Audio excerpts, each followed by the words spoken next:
The morning Daisy discovered the strange bruise on her ribs. Seattle floated under a soft gray mist.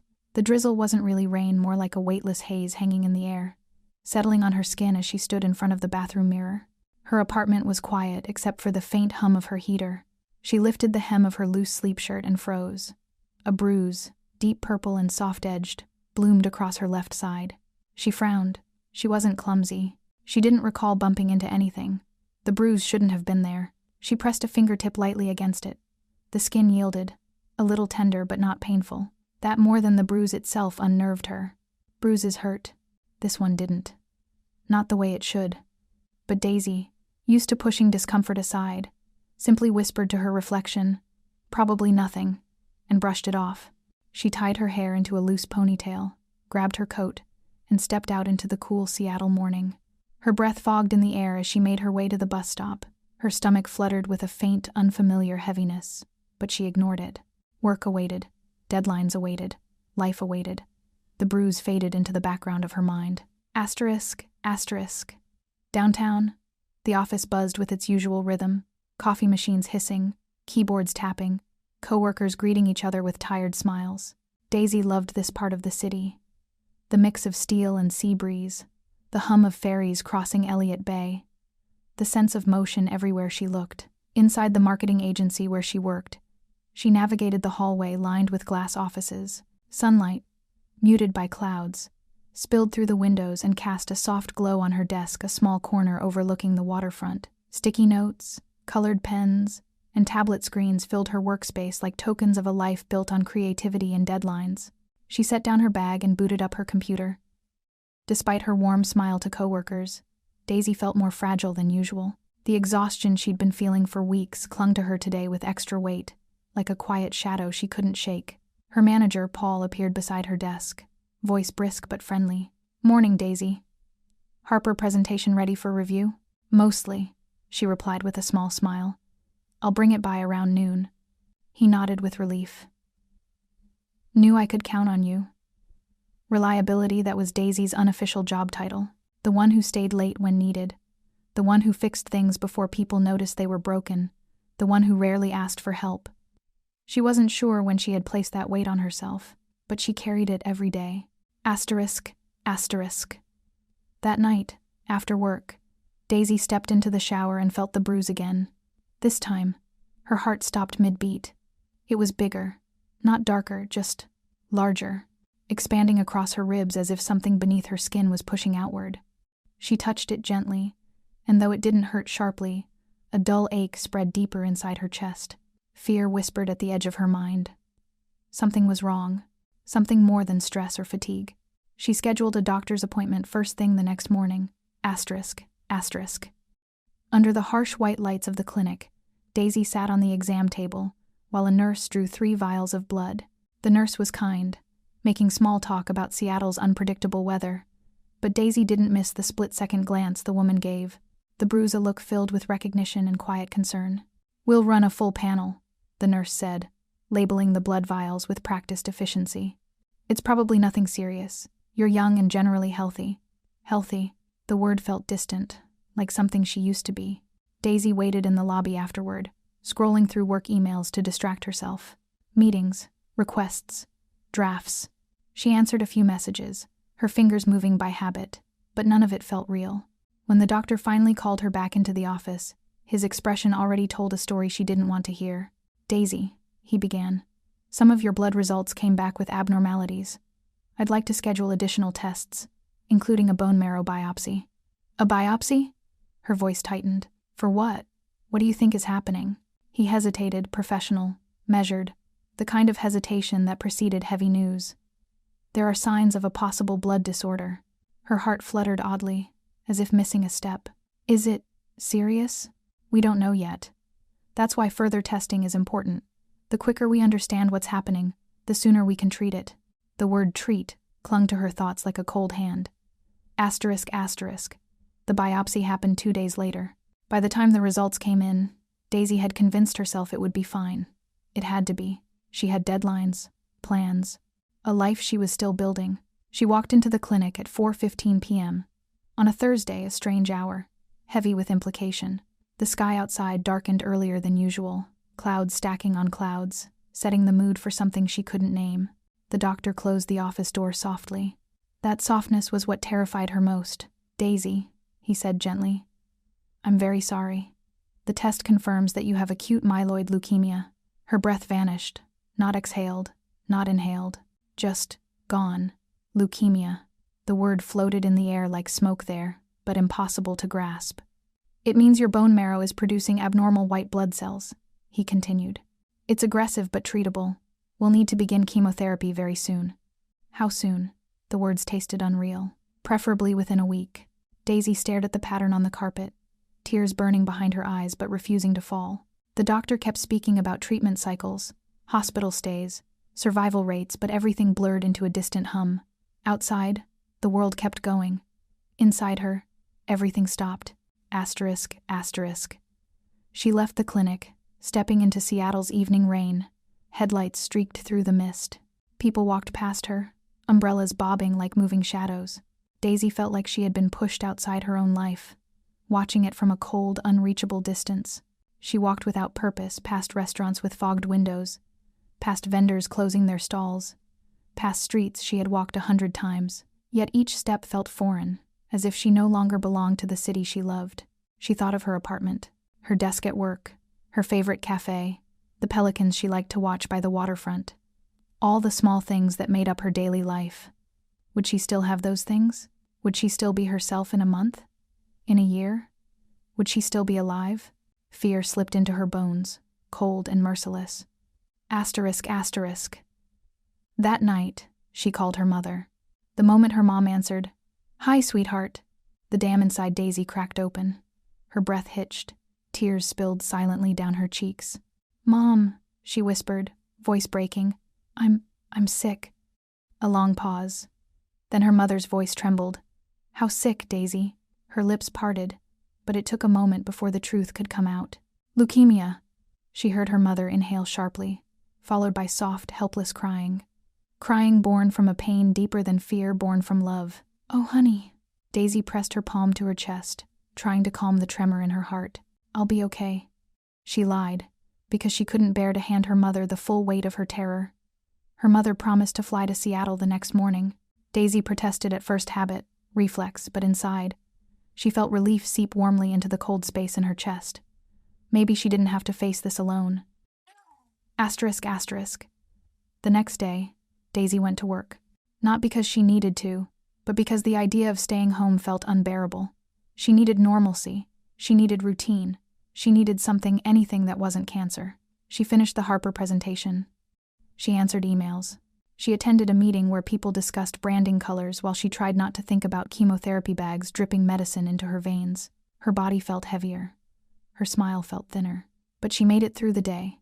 Paul stopped by her desk in the afternoon. "You okay? You seem a little pale." "I'm fine," she said automatically.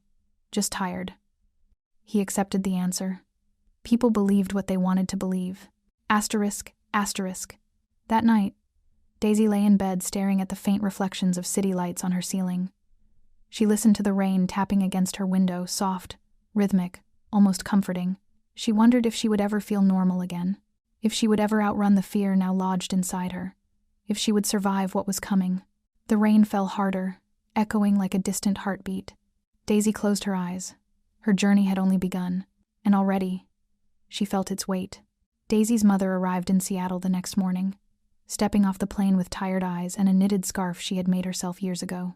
She found Daisy waiting near baggage claim, her shoulders small beneath her coat, her face pale but trying to smile. The moment they hugged, Daisy felt something inside her loosen a knot she hadn't realized she'd been clenching. Her mother held on longer than usual, as if trying to memorize the shape of her daughter's body, as if afraid it might change too quickly. "Hi, Mom," Daisy whispered into her shoulder. "Oh, sweetheart," her mother murmured, voice breaking. "I'm here now." They didn't talk much on the drive home. Seattle's skyline drifted past the car windows, gray, wet, unchanging, while Daisy kept her eyes fixed on the water. Her mother occasionally reached over to squeeze her hand, grounding her in a way nothing else had since the diagnosis. At Daisy's apartment, her mother settled in like she belonged there, fluffing pillows, wiping counters, making tea, moving with a quiet urgency as if giving her hands work would keep her heart from breaking. Daisy sat at the table, watching her in silence. It struck her suddenly that her mother seemed smaller than she remembered, the lines around her eyes deeper. Or maybe Daisy was only noticing now because illness had forced her to see everything differently. Her mother finally sat across from her with 2 mugs of ginger tea. "We'll get through this," she said softly. "One step at a time." Daisy nodded, though she didn't fully believe it. But maybe believing wasn't necessary yet. Maybe surviving the day was enough. ***. The week before chemotherapy passed in a strange haze. Daisy found herself swinging between moments of profound clarity when every breath, every streetlight, every raindrop felt sharp and important, and moments where she felt unreal, like she was moving through fog or watching someone else's life. Her mother went with her to every appointment, every scan, every consultation. They sat together in rooms that smelled of antiseptic and whispered dread rooms where Daisy learned new words she never wanted to know. Neutropenia, cytarabine, remission, hospitalization cycles. Her doctor, Dr. Fitz, explained the treatment plan gently but directly. "You'll begin induction chemotherapy next Monday. It's aggressive. We're trying to destroy the abnormal cells quickly, but the treatment will also weaken your immune system. Expect fatigue, nausea, hair loss, appetite changes. You'll likely be hospitalized for several weeks." Several weeks. The phrase sat heavy on Daisy's chest. She nodded mechanically. Her mother asked most of the questions. Daisy watched the doctor's mouth move, but couldn't always follow the words. Her mind drifted repeatedly to the bruise on her ribs, how something so small had been the beginning of everything unraveling. After the appointment, her mother drove her to Cary Park, a place Daisy had always loved for its sweeping view of downtown. The city skyline blurred under low clouds, and the Space Needle stood like a sentinel above the gray. They sat on a bench in silence. Finally, Daisy spoke. "I'm scared." Her mother didn't pretend to be calm. She didn't say everything would be fine. She simply took Daisy's hand. "I'm scared too," she admitted. "But fear doesn't mean you're weak. It means you're human, and you're not alone in this." The wind carried the faint scent of the sea. Daisy leaned her head on her mother's shoulder. For a moment, she let herself breathe. ***. She returned to work briefly to speak with her manager. When she stepped into Paul's office, he stood immediately, concern etched across his face. "Daisy?" he asked gently. She closed the door behind her before saying the words that still felt foreign in her mouth. "I've been diagnosed with leukemia." His reaction was immediate. A quiet, stunned inhale, followed by softened eyes. "Daisy, God, I'm so sorry." "I'll be starting treatment next week," she continued, her voice steady but thin. "I don't know how long I'll be out." "Don't think about work right now," Paul said. "We'll manage. You focus on getting better." He offered her extended medical leave, HR paperwork, reassurances about job security. Daisy listened, grateful yet numb. She appreciated his kindness. But part of her mourned the shift already taking place. Work had anchored her life for so long, its rhythms, its demands, its small daily victories. Losing it, even temporarily, felt like another piece of herself being stripped away. As she packed up a few things from her desk, her coworkers approached quietly, offering hugs and soft words. "We're here for you. Stay strong. Let us know if you need anything." Their kindness filled her with warmth and an ache she couldn't quite name. Before leaving, she paused by the window overlooking the bay. Ferries glided through gray water. The sky hung low and heavy. Life outside moved forward, untouched by her illness. For the first time, she wondered how much of her life she would lose as cancer carved its path through her days. ***. The night before chemotherapy, Daisy couldn't sleep. She lay in bed staring at the faint glow of the street lamp outside her window. Rain tapped gently against the glass, steady and soft like the world was whispering a lullaby too subtle to reach her heart. Her mother slept in the guest room, exhausted from worry and endless tasks. Daisy could hear her faint breathing through the wall. Daisy pressed a hand against her ribs where the bruise had first appeared. It had faded now, but she could still feel the memory of its presence like the origin of a story she wished she had never been given. She wondered if she would still be herself after this. If she would come out the other side intact. If she would come out at all. Her mind wandered to the future, a future that had once been filled with plans, trips, promotions, new experiences, a vague hope of love someday. All the small, ordinary dreams that made life feel full. Now the future felt like a distant shore seen through fog still there, but unreachable. She curled onto her side, pulling the blanket up to her chin. "Please let me live," she whispered into the darkness, pleading with no one, pleading with everything. Eventually, exhaustion overtook fear, and she drifted into a restless sleep. Asterisk. The morning of chemotherapy arrived too quickly. Daisy, dressed in soft sweatpants, a loose sweater, and a scarf her mother insisted she wear. She looked in the mirror before leaving the apartment. Really looked. Her eyes were tired but still bright, her cheeks pale but still warm. She looked like herself. She wondered how long that would last. They arrived at the hospital under a curtain of rain. The lobby smelled faintly of coffee and disinfectant. Patients moved through the hallways with slow steps, some in masks, some in wheelchairs, some laughing despite everything. Daisy clutched her mother's hand as they approached the oncology unit. Inside, a nurse greeted them with gentle warmth. "Good morning, Daisy. We're ready for you." The chemotherapy room was bright, almost cheerful in an unsettling way. Walls painted light blue, windows overlooking the garden, rows of reclining chairs with blankets neatly folded at their footrests. Daisy chose a chair by the window. The nurse inserted an IV line into her arm. Daisy watched the clear tubing with quiet dread, tracing it from her skin to the bag hanging above her chemotherapy drugs, dripping slowly into her bloodstream. Her mother sat beside her, holding her hand. "You're doing great," the nurse said as the treatment began. "Just breathe." Daisy nodded, though her chest felt tight. As the medication flowed, she felt strange sensations, coolness spreading up her arm, a faint metallic taste at the back of her throat, a wave of fatigue pressing against her bones. She closed her eyes. The world blurred. Her mother whispered soft comfort, stroking her hair gently. Outside, rain fell steadily, as if mirroring her slow unraveling. Hours passed in a strange, drifting haze. Nurses checked her vitals. Her mother read to her quietly from a book Daisy had loved as a child. The chemo bag emptied slowly, relentlessly. By late afternoon, Daisy felt hollowed out, as if her body were both too heavy and too light, as if something essential was being stripped away inside her. The nurse removed the IV. "You did very well," she said softly. "This is the first step." The first step. Such simple words for something that felt like falling.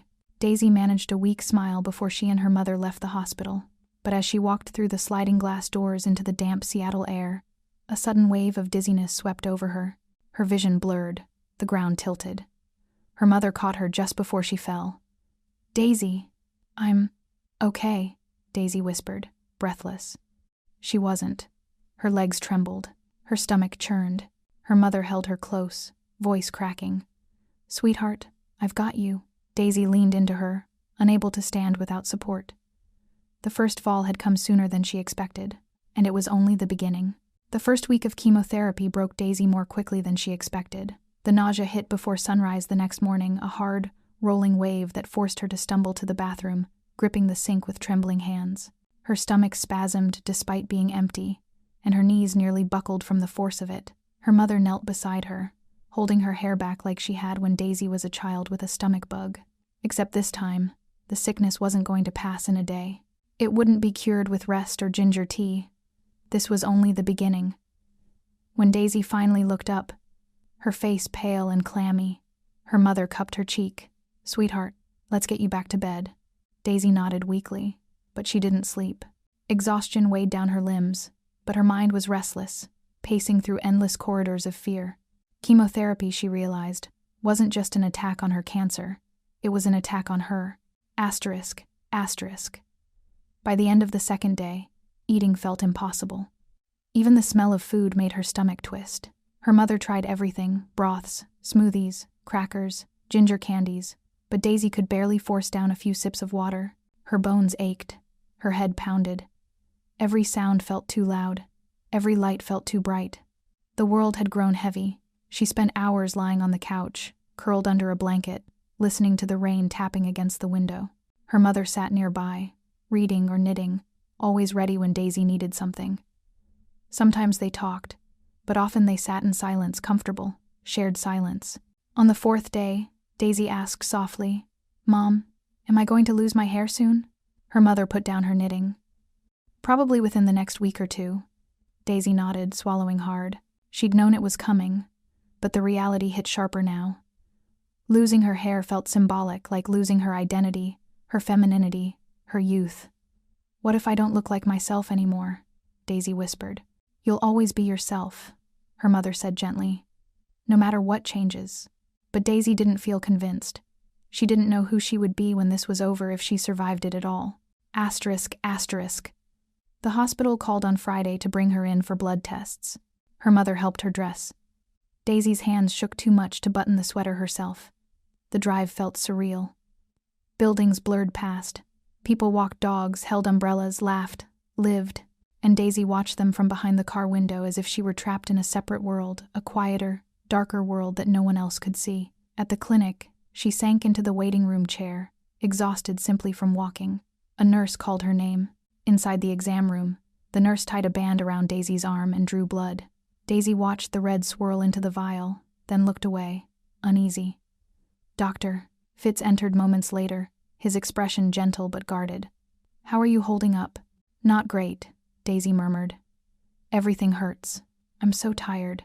"That's normal," he said softly. "But your labs will tell us more." They waited in silence as the computer loaded. Then Dr. Fitz frowned.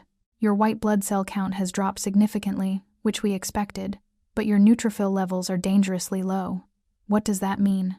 Daisy asked, dread creeping up her spine. "It means your immune system is extremely weak. You're at high risk for infection. For now, I recommend hospitalization. We need to monitor you closely." Her mother inhaled sharply. "Hospitalization? For how long?" "It could be several days, maybe longer." Daisy's stomach twisted, not from nausea, but fear. She tried to protest. "But I can rest at home. I'll be careful." "It's too risky," Dr. Fitz said. "Even a mild infection could become life-threatening in your current state." "Life-threatening," the words echoed through Daisy's bones. Her mother squeezed her hand, eyes full of worry she couldn't hide. Daisy looked between them, feeling like the floor was slipping away. She didn't want to go back into sterile rooms. She didn't want more needles, more machines, more nights alone under fluorescent lights, but she didn't have a choice. Her life depended on it. Asterisk. The hospital room felt colder than she remembered. The walls were white, the sheets stiff.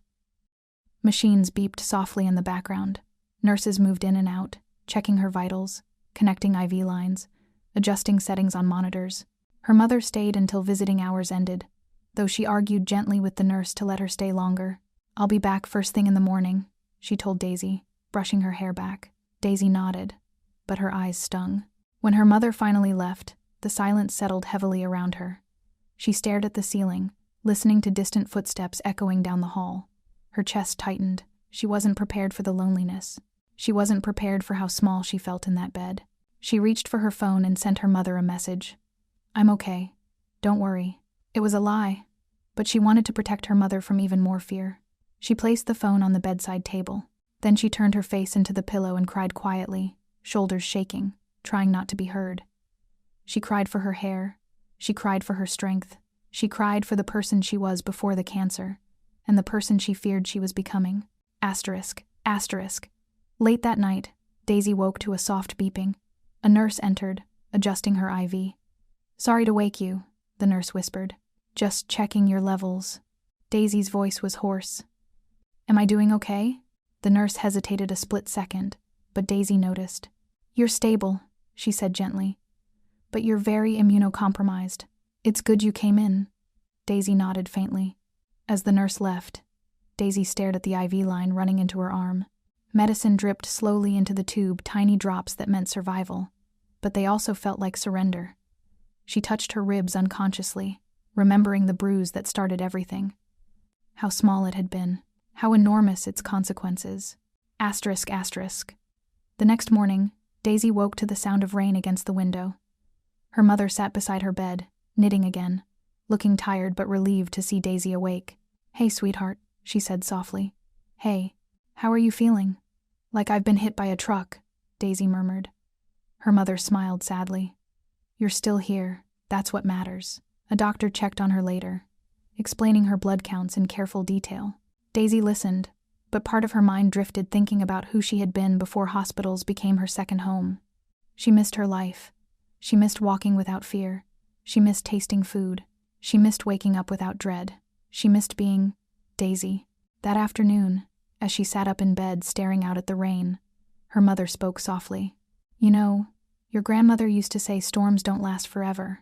Daisy kept her eyes on the window. "But they change things." "Yes," her mother said.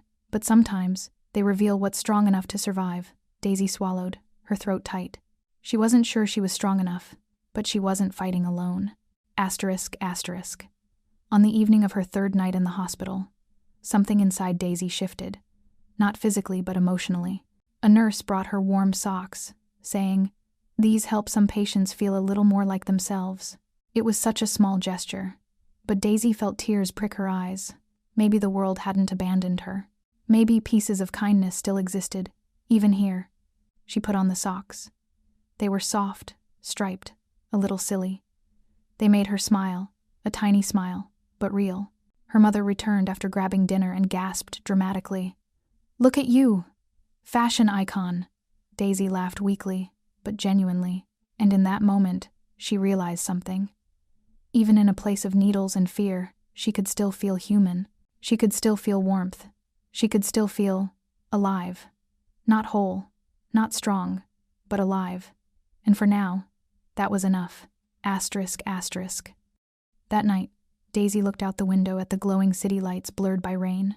She whispered to herself, "I'm still here." It wasn't a victory cry. It wasn't defiance. It wasn't hope not yet. It was simply truth. And truth, however fragile, was a beginning. Daisy was discharged from the hospital after 5 days that felt like 5 months. Her blood counts improved enough for her to continue recovering at home, but her body felt hollowed out, her muscles weak, her energy thin as paper. Her mother helped her down the hospital steps slowly, one hand on Daisy's back, the other gripping her arm. The rain had softened to a mist, the sky the muted shade of slate that Daisy had always found calming. But today, it just made the world feel distant. "Home," her mother whispered, as if the word itself carried magic. Daisy wished it did. Asterisk, asterisk. Back at the apartment, her mother had transformed the space, clean blankets folded on the couch, warm soup simmering on the stove, soft lights glowing instead of the harsh brightness Daisy hated. The air smelled faintly of lavender from a diffuser her mother set up. It felt safe. It felt gentler than the world outside, but it also felt smaller. As soon as Daisy sank into the couch, exhaustion washed over her. She rested her head against the cushions, breathing slowly, her body aching in invisible places. "You don't have to do anything today," her mother said quietly. "Just rest." Daisy nodded, but rest wasn't simple. Her mind felt loud, crowded, heavy. Her thoughts chased each other like frantic birds, circling questions she didn't want to face. What if the treatment doesn't work? What if the cancer comes back? What if I don't get better? What if? She closed her eyes tightly, trying to silence the what-ifs. Her mother placed a soft blanket over her and stroked her hair gently. "You're safe here," she whispered. Daisy wanted to believe her. Asterisk, asterisk. Days passed in a rhythm of fatigue and fragile calm. Some mornings, Daisy woke with a spark of energy. She would sit on the balcony for a few minutes, sipping tea, watching the seagulls swoop over the bay. The air tasted crisp, and for a moment, she could pretend the world was normal. But other mornings, she barely had the strength to lift her head. Her body felt foreign, like a machine running low on power, every movement requiring more effort than she had. Her mother stayed by her side, always organizing medications, keeping the apartment clean, making meals. Daisy rarely finished, sitting quietly with her through the worst nausea. One afternoon, Daisy whispered, "Mom, I'm sorry." Her mother paused mid-stitch, lowering her knitting to her lap. "What are you sorry for?" "For being like this.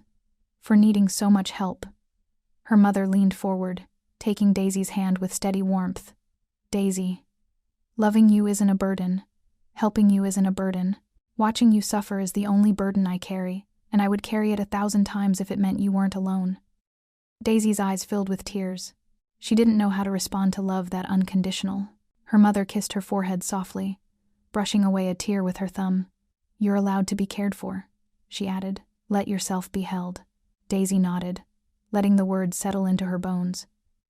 She was trying to let herself be human, trying not to drown in guilt, trying to trust that she didn't have to fight alone. Asterisk. Asterisk. At the end of the second week, Daisy woke to strands of hair on her pillow, tiny wisps, scattered like dried petals. For a moment, she stared at them in confusion, her mind slow to understand. Then the realization hit. Her breath caught. She lifted a hand to her scalp. More strands came away in her fingers. "Mom," she whispered. Her mother hurried into the room, eyes widening in quiet heartbreak. The chemotherapy had taken its next piece of her. "Sweetheart," her mother whispered, voice trembling. Daisy shook her head, tears spilling. I knew it would happen, but not like this." Her mother sat beside her, pulling her into a gentle embrace. "You're still beautiful," she said softly. "Hair doesn't change that." Daisy wanted to believe her. She wanted to cling to those words. But all she felt was loss, sharp, intimate loss. "Can we cut it?" she asked after a long silence. "Before it gets worse?" Her mother nodded, holding her hand. "Whenever you're ready. Asterisk, asterisk." They set up in the bathroom. Daisy sat on the closed toilet lid, wearing an old sweater she didn't care about. Her mother draped a towel over her shoulders and stood behind her with a pair of scissors. Daisy closed her eyes. She didn't want to watch. She heard the soft snip, gentle, final. Hair fell around her shoulders, onto the floor, onto the towel. Each lock felt like a goodbye. Her mother's hands were steady, but Daisy could hear her quiet sniffles. Once, her mother paused to wipe her eyes before continuing. "I'm sorry," Daisy whispered. "You never have to apologize," her mother murmured. When it was done, Daisy opened her eyes slowly. Her hair was gone, cropped short, uneven, thin in places where chemo had already taken too much. Her face looked unfamiliar. Her eyes seemed larger, her cheeks more hollow. She reached up and touched her scalp.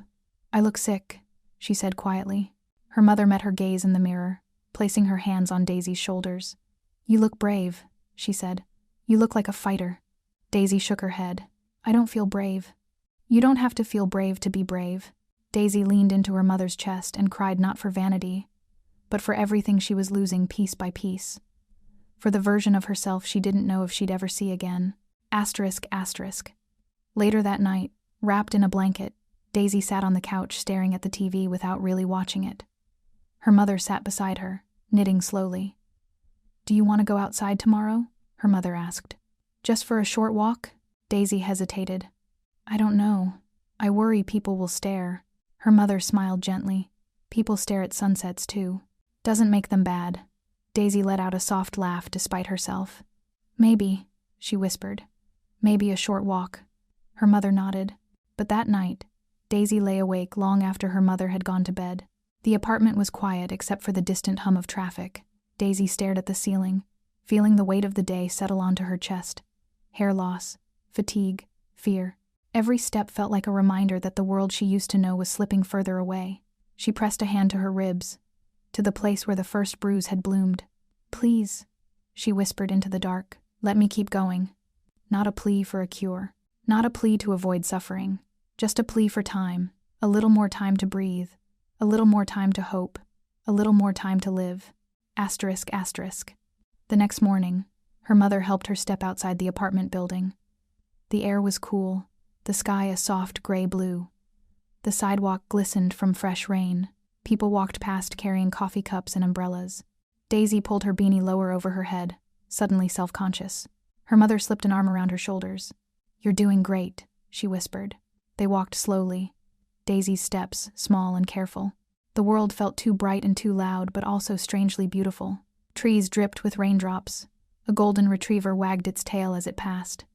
A child splashed in a puddle, laughing freely. Daisy breathed deeply. For a moment, she felt lighter. As they turned toward the waterfront, she stopped, resting her hands on the cool metal railing. The bay stretched out before her, the water rippling under the early light. "I used to come here when I needed to think," Daisy said quietly. Her mother smiled. "And now?" Daisy exhaled. "Now it helps me remember I'm still here." They stood together, the wind brushing their faces, the city a distant hum behind them. Daisy closed her eyes. The world was still turning. And for the first time in a long time, she felt a faint flicker of something she hadn't allowed herself to feel. Hope fragile, trembling, but real. It wasn't enough to erase the fear. It wasn't enough to lighten the weight of what was ahead. But it was enough to take another breath. enough to take another step, enough to keep going. The walk along the waterfront left Daisy exhausted, but in a way she hadn't expected. It wasn't just physical fatigue, though. Her legs trembled as she returned to the apartment. It was emotional. She had seen the world again. Not through a hospital window, not from her couch, but standing, breathing, touching the cold railing above Elliott Bay, and that small taste of normal life made her realize how far she had drifted from it. That afternoon, Daisy slept for nearly 4 hours. Her mother sat beside her, knitting quietly, occasionally glancing over to make sure Daisy was still breathing evenly. It had become a habit, an involuntary need to watch over her daughter even in the smallest moments. When Daisy finally stirred, her mother set aside her yarn. "Did you have any dreams?" she asked softly. Daisy blinked sleepily. "I dreamt I was running." Her mother smiled. "Running where?" "A forest." "I think." Daisy rubbed her eyes. "There was sunlight everywhere. I haven't seen sunlight like that in a long time." Her mother's smile softened with sadness she didn't voice. "Maybe one day soon." Daisy didn't answer. She wanted to believe it, but hope still felt dangerous. Over the next week, the side effects of chemotherapy ebbed and flowed like shifting tides. Some days, she could sit at the table and eat a small bowl of oatmeal. Other days, nausea twisted her insides before she even opened her eyes. Her body was unpredictable, her strength unreliable. One morning, she tried to stand and nearly collapsed, her legs giving out beneath her. Her mother caught her just in time, panic flashing across her face. "Sweetheart, you need to move slowly," she whispered. "Your blood counts are still low." "I know," Daisy said, frustrated. "I'm trying." Her voice cracked, and she immediately regretted it. But her mother only hugged her tighter.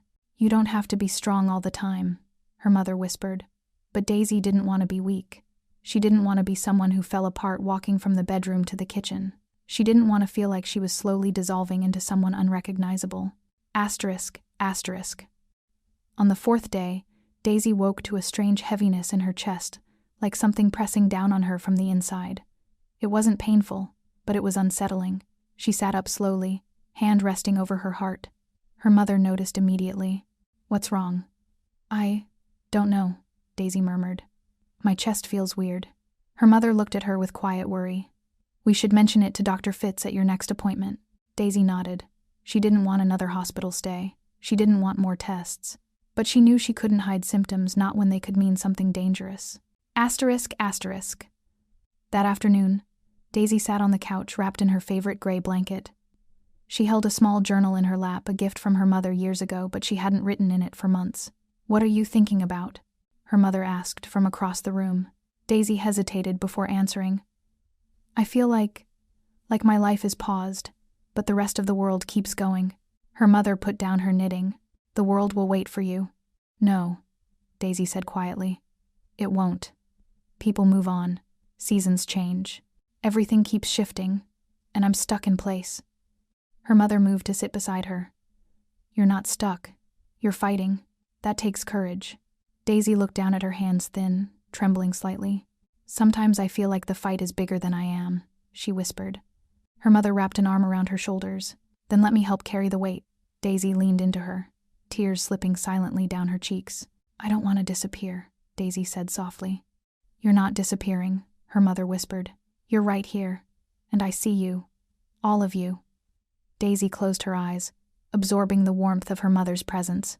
Sometimes love was the only medicine that didn't make her nauseous. On Saturday, Daisy's best friend from college, Emily, called to check in. They hadn't spoken much since the diagnosis. Not because Emily didn't care, but because Daisy didn't know how to talk about cancer to someone who still lived in a world untouched by it. Emily's voice was gentle when Daisy answered the phone. "Hey, Dace, how are you holding up?" Daisy hesitated. Good days and bad days. That's normal," Emily said softly. "I miss you." "I miss you too." There was a pause, heavy but tender. "Can I visit soon?" Emily asked. Daisy looked at her mother, who nodded from across the room. "Yeah," Daisy whispered. "I'd like that." Another pause. "Are you scared?" Emily asked, her voice barely audible. Daisy swallowed hard. "Yeah, a lot." Emily sniffled. I wish I could take it from you." "Me too," Daisy said with a faint smile. After they hung up, Daisy wiped her eyes. Her mother touched her shoulder gently. "Friends can surprise you," she said. "Sometimes they give you strength in ways you didn't realize you needed." Daisy nodded, her heart aching in both comfort and sadness. ***. Later that night, as Daisy lay in bed, she stared at the ceiling again, her familiar late-night ritual. The shadows of raindrops slid across her wall, reflecting the city lights outside. Each drop streaked down like a tiny falling star. She reached out and traced one of the shadows with her finger. "What if I don't get better?" she whispered to the empty room. Not a dramatic question, not a cry, just a quiet admission of the fear she tried so hard to bury. She didn't want to die, but she also didn't know if she had enough strength to survive what was coming. Her thoughts spiraled, spinning darker, deeper. She imagined her mother alone in the apartment. She imagined missed birthdays and empty chairs. She imagined fading away. She imagined nothingness. Her breathing quickened, but just as the panic began to rise, her mother appeared quietly in the doorway. "Can't sleep?" she asked softly. Daisy shook her head. Her mother walked to her bedside, sitting down gently. She began to hum a melody Daisy recognized instantly, a lullaby from childhood. Soft, calming, full of love, Daisy closed her eyes. Her mother's hand stroked her hair, what little was left of it slow and soothing. "You're safe," her mother murmured. "I'm here," and slowly. The fear retreated. Not gone, but quieter. For the first time in days, Daisy fell asleep without tears. ***. 2 mornings later, Daisy felt a flicker of energy. Not much, but enough that she wanted to do something other than lie on the couch. "Maybe I can paint today," she told her mother quietly. Her mother's eyes brightened. "I'd love that." Daisy hadn't painted in months, not since before her diagnosis. But the colors had always grounded her, always helped her express things words couldn't. Her mother set up the easel near the window where sunlight filtered softly through the curtains. Daisy picked up a brush with trembling fingers. But as soon as she touched the blank canvas, something inside her cracked. Her hand began to shake violently. Tears filled her eyes without warning. The brush fell from her hand. Her mother rushed to her side. "Daisy, what's wrong?" "I don't know," Daisy sobbed. "I want to be myself again. I want to feel like me. But I don't. I can't. I don't know who I am anymore." Her mother held her tightly as she cried. "It's okay," her mother whispered. "It's okay to break. Healing isn't a straight line." But Daisy shook her head. "It feels like I've lost everything." Her mother pressed her forehead against Daisy's. "You haven't lost me," she whispered. Those words, simple, steady, pulled Daisy back from the edge. She closed her eyes and let herself lean into her mother's embrace. And for a moment, she felt anchored again. Fragile but anchored. Alive but tired. Standing but trembling. Fighting but afraid. A quiet battle. And she wasn't done yet. The downward turn happened faster than anyone expected. One morning, just as the cold air of early spring lingered outside Daisy's apartment, she woke with a fever burning under her skin. Her breath came in shallow pulls, and her vision swam as she tried to sit up. "Mom," she whispered, barely audible. Within seconds, her mother was at her side. She touched Daisy's forehead and gasped. "Oh, honey, you're burning up." The thermometer confirmed the worst 103.6 degrees Fahrenheit. Too high, too dangerous. Her mother called the hospital immediately, voice shaking as she described the symptoms. "Bring her in right now," the nurse instructed. "Neutropenic fever is an emergency." Daisy heard the words through a haze. Emergency. Fever, infection, danger. Her body felt heavy, as though each bone carried a separate weight. Her mother helped her dress, her hands trembling as she gently slid Daisy's arms through the sleeves. "I'm sorry," Daisy whispered, her voice thin and dry. "For what, sweetheart?" Her mother held her tightly. "For scaring you." Her mother kissed her forehead. "You don't ever have to apologize for being sick." ***. At the hospital, nurses rushed her into an isolation room. The air smelled sterile, sharp. Machines beeped in rapid succession as they connected Daisy to IV, fluids, antibiotics, oxygen. Her mother stayed beside her, her face pale with fear. Dr. Fitz entered quickly, eyes serious but calm. "Daisy, you've developed a severe infection. It can happen when white blood cell counts are this low. We're doing everything we can.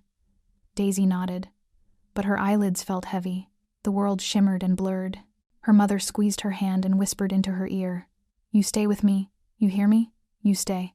****. The next 48 hours were a blur. Daisy drifted in and out of consciousness. Sometimes she heard nurses adjusting her IV lines. Sometimes she heard her mother crying softly, trying to hide it. Sometimes she heard the wind tapping against the hospital window, as if the city itself was trying to reach her. In her moments of clarity, she felt fear curl inside her chest like a cold fist. Not fear of pain, not fear of needles, but fear of disappearing.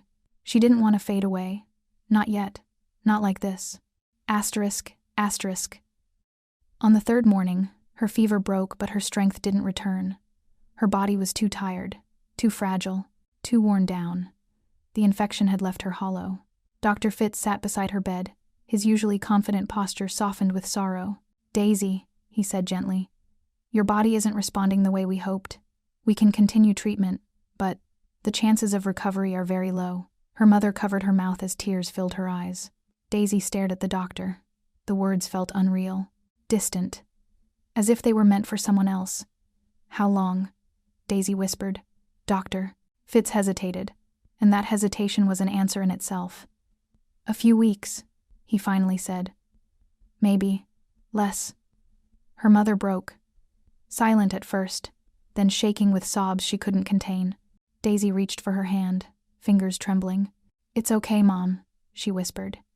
It wasn't, but she needed her mother to breathe. Her mother shook her head violently. No, sweetheart. You're 28. You haven't lived yet. You haven't had your life." Daisy's tears slipped silently down her cheeks. "I had a life," she whispered, "and it was beautiful." Her mother cried harder. ***. Over the next days, Daisy stayed in the hospital. She was too weak to go home, too fragile to move without help. The world outside continued with its usual rhythm, but her world shrank to 4 white walls and the steady hum of machines. Emily visited, holding Daisy's hand with trembling fingers. "You were always the strongest of us," Emily whispered, tears blurring her vision. Daisy smiled faintly. "I'm not strong. I'm just stubborn." Emily let out a small laugh and cried at the same time. "Promise me you'll hold on as long as you can." "I promise," Daisy said softly. ***. One evening, Daisy asked her mother to open the blinds so she could see the sunset. Seattle's sky was streaked with colors: pink, gold, deep violet rippled by clouds like brushstrokes across the horizon. "It's beautiful," her mother whispered. Daisy nodded. "I want to remember it." Her mother hugged her shoulders gently. "You'll see more sunsets." Daisy didn't correct her. She just leaned her head against her mother's arm. They watched until the last sliver of sun fell behind the city skyline. For a moment, Daisy felt peace. Not hope, not denial, just peace. ***. The next morning, Daisy struggled to breathe. Every inhale felt thin. Every exhale felt stolen. Her chest rose and fell with uneven effort. "Mom," she whispered, voice rasping. "Can you sit with me?" Her mother climbed into the bed beside her, holding her carefully. Daisy rested her head on her mother's shoulder, closing her eyes. "Tell me something," Daisy murmured. "Like what?" "Anything. Something beautiful." Her mother swallowed her tears and began to speak softly. She told Daisy about the day she was born, how tiny she was, how fiercely she cried, how the nurse said, "This one has a strong spirit." She told Daisy about her first steps, how she walked with determination, how she always tried again after every fall. She told her about her laughter, her courage, her kindness, her light. Daisy listened with a faint smile, tears sliding down her cheeks. "I wasn't ready," her mother whispered. "I'm still not ready." Daisy whispered back, "You don't have to be ready. You just have to be here." "I am," her mother said. "Always. ***. That night, Daisy asked a quiet question. "Mom, when it happens, will it hurt?"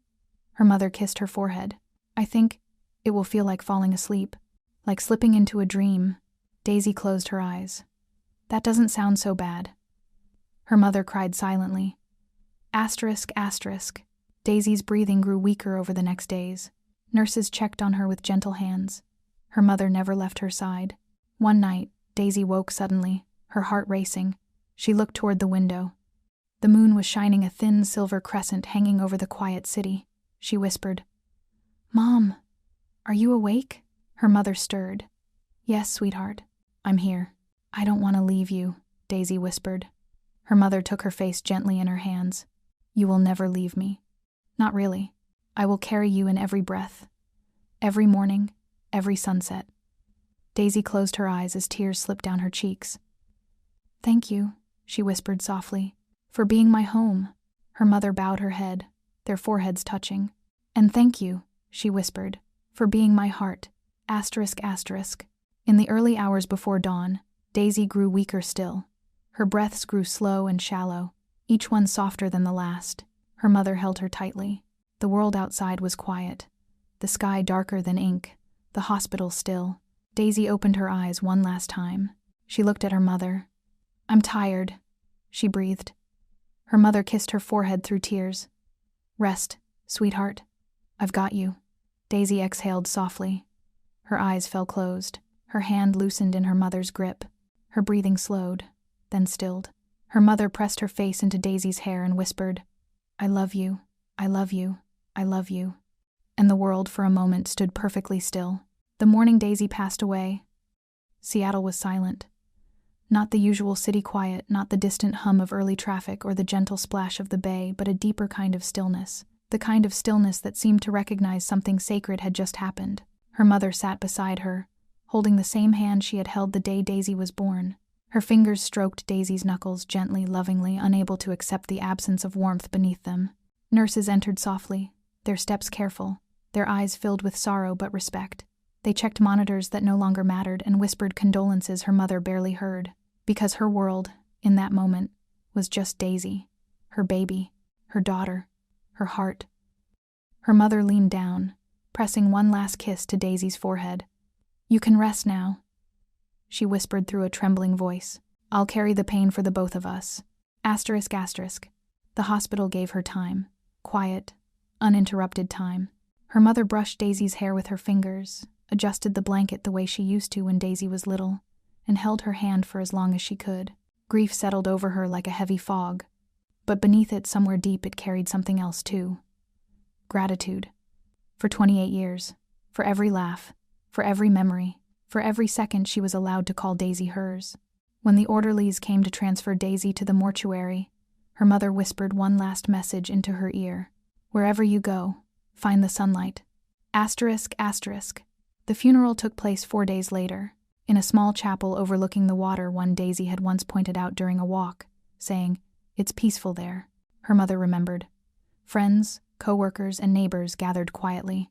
Emily flew across the country just to sit in the front row, clutching a tissue that trembled in her hand. Daisy's mother stood at the podium. Though her legs shook so badly she thought she might fall. But she steadied herself and spoke with a voice that carried both devastation and pride. "My daughter taught me more about strength than anyone I have ever known. She did not lose this battle. She walked through every moment with kindness, with grace, and with bravery I could only dream of." She paused, swallowing her tears. Love was her way of fighting, and it will be the way she is remembered. Emily stood next, voice cracking as she recounted late-night talks, college memories, Daisy's ridiculous snort laugh that always came out when she found something truly funny. A coworker spoke about her creativity and how she could brighten the whole office just by walking in on a rainy morning. Every person who spoke added another thread to the tapestry of who Daisy was. Pieces of her that her mother had known, pieces she hadn't, pieces that now felt like gifts. At the end of the service, as soft music played, Daisy's mother approached the casket. She placed a folded note inside. It simply read, "Thank you for letting me love you." After the funeral, life moved with cruel efficiency. Forms needed signing, belongings needed sorting, bills needed settling. Her mother moved through each task like a ghost, floating more than living. Back at Daisy's apartment, her mother stood in the doorway for a long time before stepping inside. The air still smelled faintly of lavender. Her gray blanket still rested on the couch. A half-finished painting sat by the window, brushstrokes frozen mid-color. Her mother walked slowly through the apartment, touching objects gently. The books Daisy loved, the sweater she wore on cold mornings, the mug she always reached for first. When she reached Daisy's bedroom, she collapsed onto the bed, clutching the pillow to her chest, breathing in the faint scent that still lingered. "Please don't be gone," she whispered into the empty room, but grief answered her silence. Asterisk, asterisk. Days blurred, nights dragged, time felt both too fast and too slow.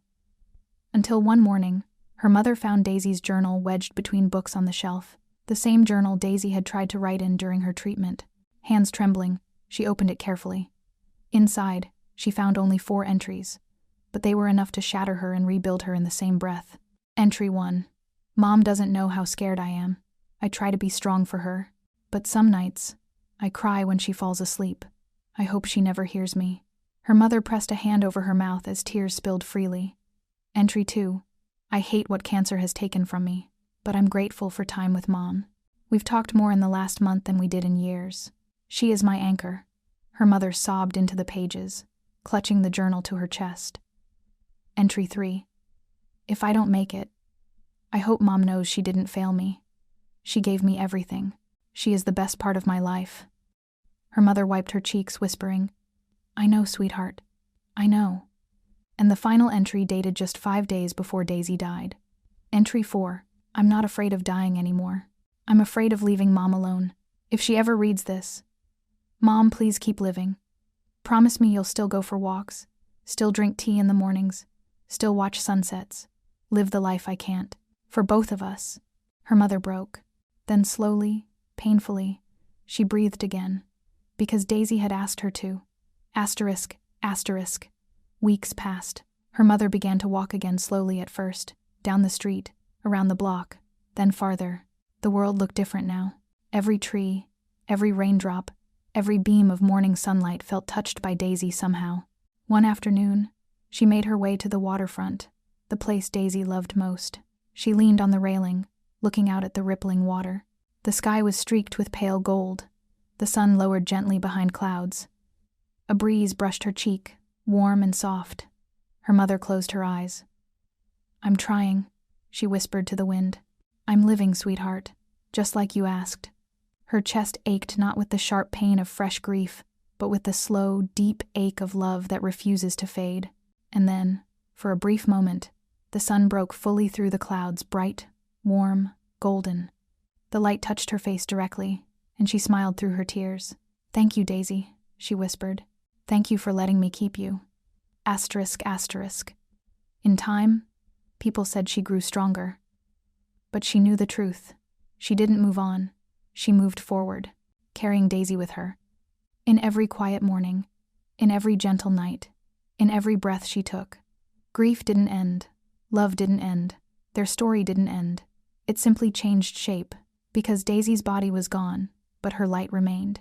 In every memory, every sunset, every heart she touched, a goodbye that stayed, a goodbye that mattered, a goodbye that didn't close a door, but opened a new place inside everyone who loved her. And there in that quiet, sacred place, Daisy lived on, forever.